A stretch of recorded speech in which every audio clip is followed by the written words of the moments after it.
നമസ്കാരം. നിലമ്പൂരിൻ്റെ സന്ദേശങ്ങൾ. സ്വാഗതം വക്രദൃഷ്ടിയിലേക്ക്. നിലമ്പൂരിലെ പോരിൽ വിജയിച്ച ആര്യാടൻ ഷൗക്കത്ത് സത്യപ്രതിജ്ഞ ചെയ്ത് MLA ആയി നിലമ്പൂരിൽ വന്നിറങ്ങി. പരാജയപ്പെട്ട് നിലമ്പൂരിൽ നിന്ന് വണ്ടി കയറിയ സ്വരാജിൻ്റെ പുസ്തകത്തിന് സാഹിത്യ അക്കാദമി സമാശ്വാസ സമ്മാനം എന്ന നിലയിൽ അവാർഡ് നൽകിയെങ്കിലും സ്വരാജ് അതും നിരാകരിച്ചു. നിലമ്പൂർ തിരിച്ചു പിടിച്ചതിൽ കോൺഗ്രസ് ക്യാമ്പുകളിൽ ആഹ്ലാദം. ചേരി തിരിഞ്ഞ് ലഡു കഴിച്ച് അതവർ ആഘോഷിച്ചു. ഇന്ദിരാഭവനിൽ പടക്കവും പൊട്ടിച്ചു. മത്സരിക്കുന്നത് ഏത് കൊമ്പനായാലും ഏത് കൊമ്പത്തെ വമ്പനായാലും ജയിക്കുന്നത് ആര്യാടൻ ഷൗക്കത്തായിരിക്കുമെന്ന കാര്യത്തിൽ ഒരു തർക്കമില്ല. ആര്യാടൻ ഷൗക്കത്തിന്റെ തേരോട്ടത്തിൽ നിലമ്പൂർ മണ്ഡലം UDFന്റെ കൈപ്പിടിയിൽ.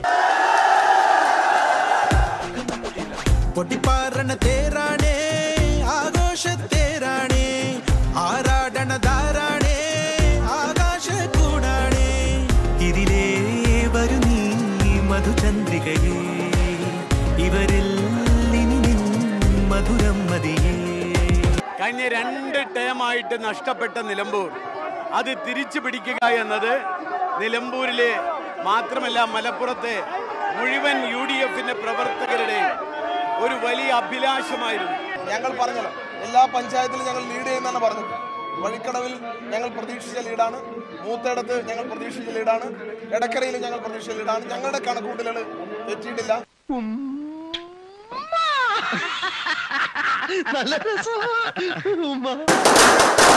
കണ്ണാടി മാനത്തമ്മാനമാടാൻ എന്താടി മൈനെ ചെല്ലാതടി, തമ്പ്രാന്റെ കൈയിൽ എന്താണ് പെണ്ണെ പൊന്നാട് വാങ്ങാൻ വയ്യാതടി.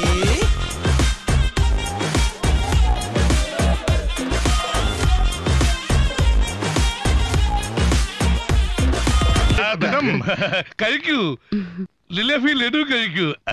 ഐക്യ ജനാധിപത്യ മുന്നണിക്ക് ഉജ്ജ്വലമായ വിജയം സമ്മാനിച്ച നിലമ്പൂരിലെ ജനതയോട് ഐക്യ ജനാധിപത്യ മുന്നണിക്ക് വേണ്ടി ഞാൻ ഹൃദയംഗമമായ നന്ദി പറയുന്നു.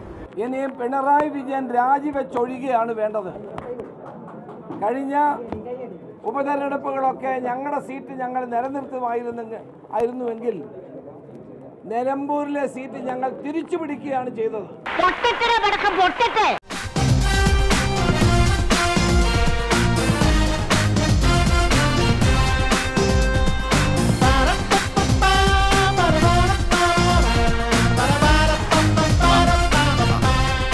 അതെ, ഇന്നെങ്ങാനും പൊട്ടിക്കോ, ഇത് വെക്കാനാ.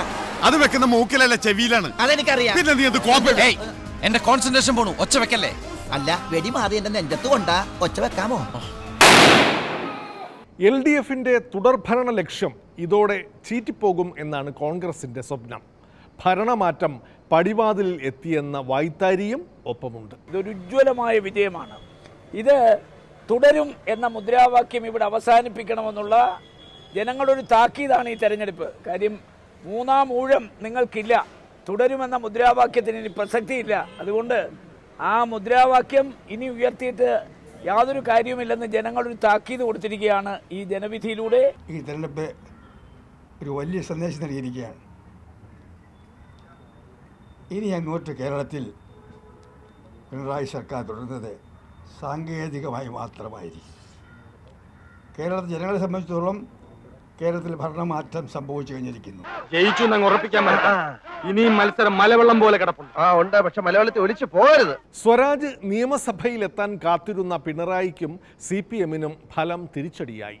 പാർട്ടി സ്ഥാനാർത്ഥി നിന്നിട്ടും ഇടതുകോട്ടകളിൽ വോട്ട് ചോർന്നത് കണ്ടെത്താൻ ഇനി പാർട്ടി പഠിക്കേണ്ടി വരും. നിലമ്പൂരിൽ ഞങ്ങൾ സഖാവ് സ്വരാജിനെ സ്ഥാനാർത്ഥിയാക്കി നിർത്തിയിരിക്കുന്നു. അദ്ദേഹത്തെ ഞങ്ങൾ അവിടെ കാത്തിരിക്കുന്നു. നിങ്ങൾ ഇവിടുന്ന് വിജയിപ്പിച്ചയക്കുക. അപ്പൊ നമ്മൾ കേസ് ജയിക്കുമല്ലേ? ഇനി ഈ കേസ് ജയിക്കുന്നുള്ള കാര്യത്തിൽ യാതൊരു ഉറപ്പുമില്ല. സ്വരാജിന്റെ പരാജയത്തിലൂടെ CPMനേറ്റത് കനത്ത പ്രഹരം. ഇടതുകോട്ടകളിൽ അടിത്തറയിളക്കി ഷൗക്കത്ത് സ്ട്രോക്ക്. സ്വന്തം ബൂത്തിലും പിന്നിലായി ഇടതു സ്ഥാനാർത്ഥി.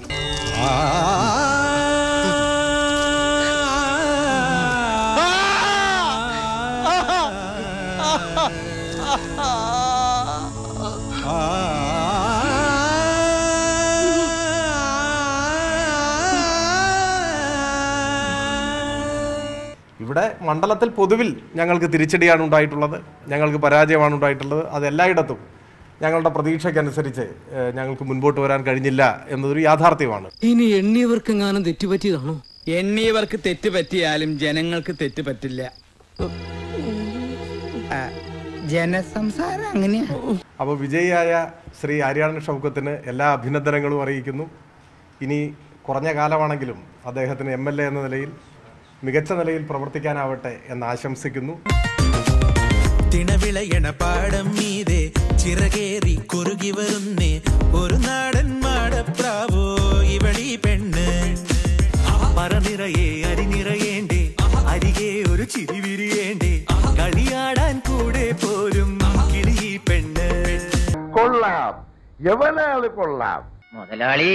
എന്തുകൊണ്ട് തോറ്റു? തെരഞ്ഞെടുപ്പിന് തലേന്നാൾ താത്വികാചാര്യൻ ഗോവിന്ദൻ മാഷിന്റെ ഒരു താത്വിക അവലോകനവും തോൽവിയെ സഹായിച്ചിട്ടുണ്ട് എന്ന വിലയിരുത്തലും ഉണ്ട്. വല്ലാത്തൊരു പൊട്ടലായിപ്പോയി. സാറെന്താ ഒന്നും മിണ്ടായിരിക്കുന്നത്? അണ്ണാക്കി പിരിവെട്ടിയിരിക്കണ ഒരാളോട് ചോദിക്കാൻ പറ്റിയ ചോദ്യമാണോടായത്? മാർക്സിസ്റ്റ് പാർട്ടിയെ സ്നേഹിക്കുന്ന അവരുടെ പ്രവർത്തകർ ഇത്തവണ മാറി ചെയ്തിട്ടുണ്ട്. അതിൻ്റെ കാരണം അവസാനത്തെ ഗോവിന്ദൻ മാഷ പ്രസ്താവന. അടിയന്തരാവസ്ഥ കഴിഞ്ഞ ഘട്ടം വന്നപ്പോൾ RSUമായിട്ട് പല സ്ഥലവും ചേർന്നിട്ടുണ്ടായിരുന്നു. എന്ത് വിവാദം വരാൻ? മുനിയുടെ ശാപം കവിതകളായി, മുനിയുടെ ശാപം കവിതകളായി, കിളിയുടെ നിണം വീണ വിപിനങ്ങളിൽ, കിളിയുടെ നിണം വീണ വിപിനങ്ങളിൽ. അടിയന്തരാവസ്ഥ കഴിഞ്ഞ ഘട്ടം വന്നപ്പോൾ RSUമായിട്ട് പല സ്ഥലവും ചേർന്നില്ലേ? സമാധാനമായി. പണ്ടും നിന്നെ എന്തെങ്കിലും ഒരു കാര്യത്തിന് കൂട്ടിയിട്ടുണ്ടോ? ഇരണക്കേട് അച്ചിട്ടതാ. ഞാനത് ഗുണം ചെയ്യാനോ ദോഷം ചെയ്യാനോ ഉള്ള ഒരു പ്രയോഗമായിട്ട് പറഞ്ഞതല്ല. അത്രയേ ഉള്ളൂ. ചരിത്രം പറഞ്ഞു മാത്രമേ, ഒരു ചരിത്രത്തിന്റെ കാര്യം പറഞ്ഞത് മാത്രമേ. എന്നാലും തോൽവി തന്നെയാണ്. അവർ അടിച്ചെടുത്തിരുന്നെങ്കിൽ കുഴപ്പമില്ലായിരുന്നു. ഇതിപ്പോ നമ്മൾ എറിഞ്ഞു കൊടുത്ത പോലെ. UDF ജനപിന്തുണ വർദ്ധിച്ചിരിക്കുന്നു എന്ന വാദം അടിസ്ഥാനപരമായിട്ട് തെറ്റാണ് എന്ന് കാണാൻ കഴിയും. അവിടെ ജനപിന്തുണ കുറയുകയാണ് ചെയ്തത്. എന്നാലും തോൽവി തന്നെയാണ്. നിലമ്പൂർ പരാജയത്തിൽ ഭരണവിരുദ്ധ വികാരത്തിന്റെ സംഭാവനയും കണ്ടെത്തിയിട്ടുണ്ട്. നിലമ്പൂരിലെ അന്തരീക്ഷം ഓൾ കേരള മൂഡായി കാണാൻ തുടങ്ങി UDF നേതാക്കൾ. ഭരണവിരുദ്ധ വികാരമാണ് ഈ പ്രതിഫലിക്കുന്നത് നിലമ്പൂരിൽ.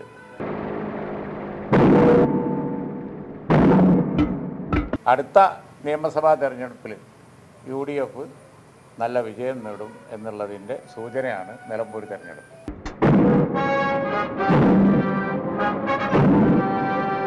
11,000 വോട്ടിൻ്റെ ഭൂരിപക്ഷം. അതിൻ്റെ അർത്ഥം അതിശക്തമായ ഭരണവിരുദ്ധ വികാരം നിലമ്പൂരിൽ ജനങ്ങൾ പ്രകടിപ്പിച്ചു എന്നുള്ളതാണ്. കേരളത്തിലെ ഇടതുമുന്നണി ഗവൺമെന്റിനെതിരായുള്ള അതിശക്തമായ ജനവികാരത്തിന്റെ കുത്തൊഴുക്കാണ് അവിടെ നമുക്ക് കാണാൻ സാധിച്ചത്.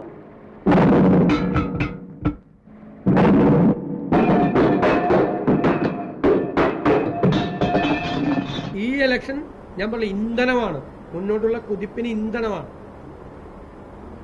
കേരളത്തെ റെപ്രസെന്റ് ചെയ്താണ് നിലമ്പൂര് ഈ വോട്ടെടുപ്പിൽ പങ്കെടുത്ത് ജനങ്ങൾ പങ്കെടുത്ത്. അപ്പൊ ധൈര്യമായിട്ട് മുമ്പോട്ട് പോവാം. ജോസഫേ, കോളനിയുടെ അടിത്തറ ഇളകി തുടങ്ങിയടോ. ഈ ഭരണവിരുദ്ധ വികാരം ഉണ്ടായിരുന്നുവെങ്കിൽ, അതായത് ഭരണത്തിനെതിരായിട്ട് ജനങ്ങളുടെ വികാരം ഉണ്ടായിരുന്നുവെങ്കിൽ ഞങ്ങളുടെ രാഷ്ട്രീയ അടിത്തറ ചോരണം. മാത്രമല്ല UDFന്റെ അടിത്തറ വിപുലപ്പെടുത്തണം. രണ്ടും സാധിച്ചില്ലല്ലോ. പിന്നെ ഈ ഗവൺമെന്റ് വിരുദ്ധ വികാരമാണ് എന്ന് പറയുന്നത് എന്ത് കാര്യമാണത്? പാഠം പഠിക്കുമ്പോൾ പഠിക്കേണ്ട പല ഫാക്ടേഴ്സ് ഉണ്ട്. അതിലൊന്നാണ് ഈ പറയുന്ന കാര്യം, incumbency factor, anti incumbency factor. അല്ലാതെ അറിയാൻ പാടില്ല, അത് പഠിക്കേണ്ടതുണ്ട്. മാഷെ ഇവന് പഠിക്കണമെന്നില്ലാന്ന്. നിനക്ക് പിന്നെ എന്താ വേണ്ടേ? ഇവനെ പറഞ്ഞു മാഷെ. എന്താ പറഞ്ഞു? പഠിപ്പിക്കാൻ വരുന്നതും പഠിപ്പിച്ചാ മതിയെന്ന്. തലേന്ന് വരെ UDF ഉണ്ടായിരുന്നയാളെ സർപ്രൈസ് സ്ഥാനാർത്ഥിയാക്കിയിട്ടും BJP നിലം തൊട്ടില്ല.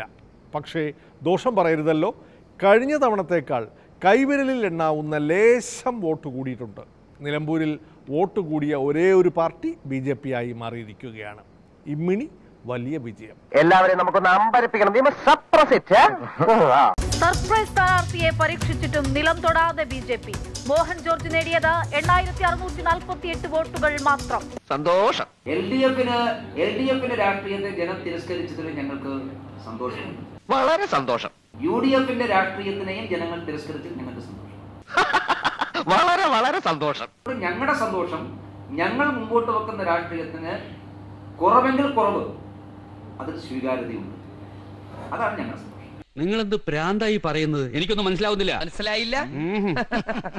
മനസ്സിലാക്കി തരാം. നിലമ്പൂർ നിയമസഭാ ഉപതെരഞ്ഞെടുപ്പിൽ LDF-നും UDF-നും കഴിഞ്ഞ നിയമസഭാ തെരഞ്ഞെടുപ്പിൽ ലഭിച്ചതിനേക്കാൾ വോട്ടിൻ്റെ എണ്ണത്തിലും വോട്ടിംഗ് ശതമാനത്തിലും കുറവുണ്ടായ സമയത്ത് വോട്ടിംഗ് ശതമാനത്തിലും വർധനവ് വരുത്തിയിട്ടുള്ള ഏക രാഷ്ട്രീയ പാർട്ടി ഭാരതീയ ജനതാ പാർട്ടിയും BJP നേതൃത്വം നൽകുന്ന ദേശീയ ജനാധിപത്യ മുന്നണിയുമാണ്. കാലത്തെ ആരാധ എന്നോട് പറഞ്ഞു മുത്തുപട്ടർ ദേവേന്ദ്രന്റെ അച്ഛൻ. അത് നിങ്ങൾക്ക് ഒരുപക്ഷെ ഒരു 25,000 വോട്ടിന്റെ വർധന കണക്ക് അത് നിങ്ങളെ ഇഷ്ടമാണ്.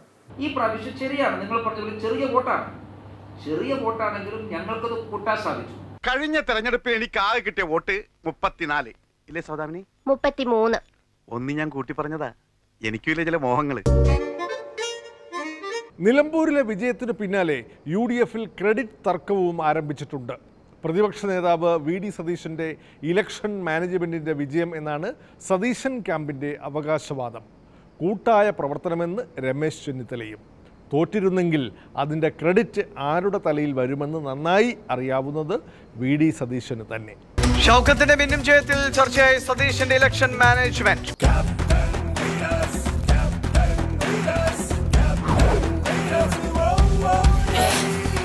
ഞങ്ങൾ നിലമ്പൂരിലെ ജനങ്ങൾക്കൊരു വാക്ക് കൊടുത്തിട്ടുണ്ടായിരുന്നു.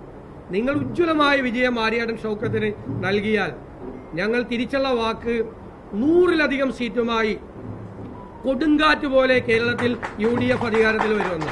ഇന്ന് ശരിക്കും ഗ്ലാമറായിണ്ടല്ലോ. ക്യാപ്റ്റനാണ് ഞങ്ങൾക്ക് ക്രിക്കറ്റ്. എന്നെ നോക്കി വെറുതെ സമയം കളയണ്ടായിരുന്നു. അങ്ങനെ തുടങ്ങാൻ പാടില്ല കേട്ടോ. ക്യാപ്റ്റന്റെ കൂടെ കളിക്കുമ്പോഴേ ക്രിക്കറ്റ് കളിയാവും അല്ലേ?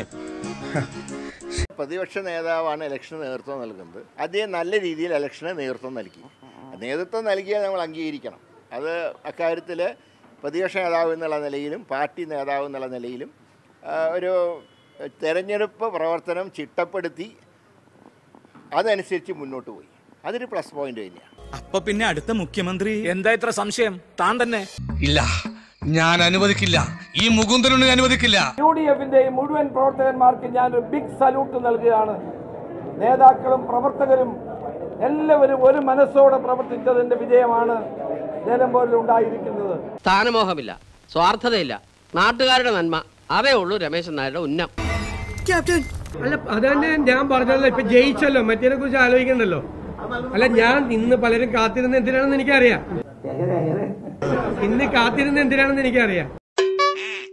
ഞാൻ പറഞ്ഞല്ലോ, ഞാൻ അന്നും പറയും ടീം UDF. നിങ്ങളിനി പറഞ്ഞോ നിങ്ങൾ വെറും UDF എന്ന് പറയണ്ട, ടീം UDF എന്ന് പറയാൻ പാടില്ല.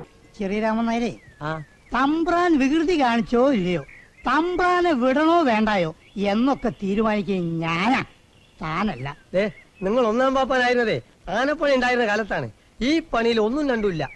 ഇത് നമ്മൾ കൂട്ടുത്തരവാദിത്വമാണ്. നിലമ്പൂരിലെ വിജയശില്പി എന്ന നിലയിൽ VD സതീശനെ ക്യാപ്റ്റൻ എന്ന് വിളിക്കുന്നതിൽ ചില്ലറ പരിഭവമുണ്ട് നമ്മുടെ രമേശ് ജിക്ക്.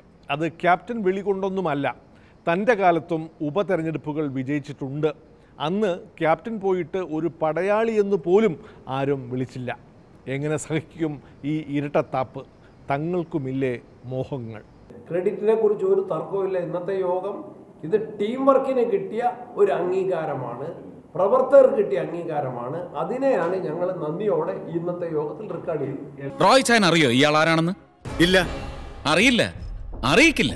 എന്നെ ക്യാപ്റ്റൻ എന്ന് വിളിച്ചിട്ടുണ്ടെങ്കിൽ രമേശ് ചെന്നിത്തല ക്യാപ്റ്റൻ അല്ല, അദ്ദേഹം മേജറാണ്. ഇയാള് ഇന്ത്യൻ മിലിറ്ററിയുടെ സൈബർ ഇന്റലിജൻസ് വിങ്ങിന്റെ കമാൻഡിംഗ് ഓഫീസർ മേജർ ശ്രീകുമാർ.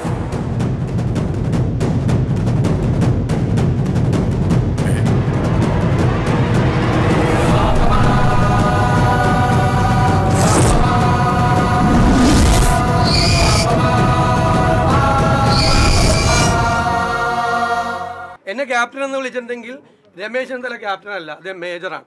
ഞാൻ സാധാരണ പട്ടാളക്കാരനാണ്. മിസ്റ്റർ ഇൻസ്പെക്ടർ, ഞാൻ യൂണിഫോമിലായിരുന്നു വന്നിരുന്നുവെങ്കിൽ നിങ്ങൾ എൻ്റെ മുമ്പിൽ എഴുന്നേറ്റ് നിന്നേനെ. Mind it. I am a soldier. I am a soldier with a respected rank. You know that?